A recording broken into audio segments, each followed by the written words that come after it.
Georeferencing. Back in an earlier lecture, we talked about how to pin maps into Soar, and getting maps that aren't attached to the Earth pinned down in the center and getting them in the right place.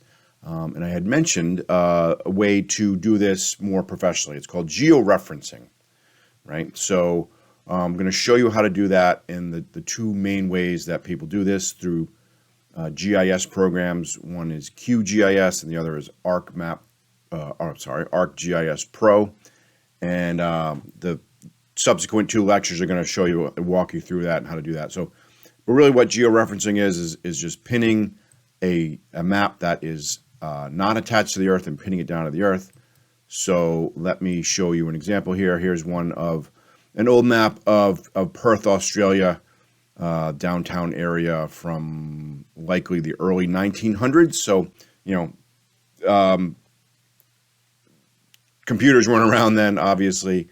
This was, surveyed. They kind of knew where things were, but it probably wasn't all that accurate, just given the tools that they had. But it's still interesting nonetheless to put this down where it should be on the Earth, right? So you can use the transparency tool and look around, and things like this David Carr Memorial Park, right? Like that was underwater. All of this is filled land where they put these highways in and the convention center, right? So that stuff wasn't there, right? And the street names and the property boundaries, it's all interesting historical information that you sort of knew, but putting it right on top of the old map is really where you get your value out of it, right?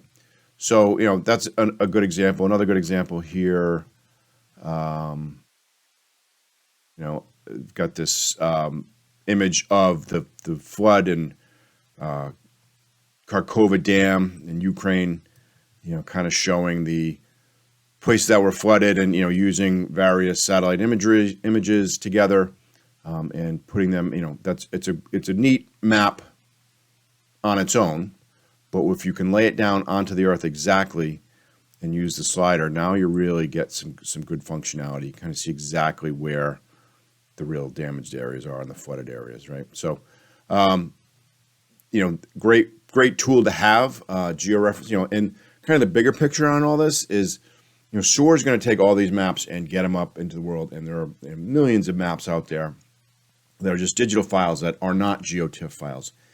And using this process, we can get all those maps into Soar where everyone can see them where they're supposed to be, and we can and use different maps together from different time periods, and this will be the place where they're all lined up together, right? That's amazing, right? So that's kind of the impetus of this, right?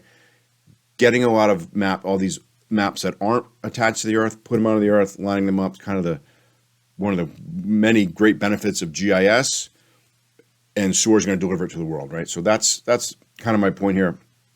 If we can use these QGIS tools and ArcEsri tools in order to georeference lots of different maps, we're really going to create connections and information connections between people and organizations, and it's going to be amazing, right? So that's what Soar is onto, and I think it's great. So let's learn how to georeference things a little bit. We can do it with free software. We can do it with widely available Esri software, and everything you georeference, you put up in Soar, and now you're really onto something. So we're going to talk about those techniques next.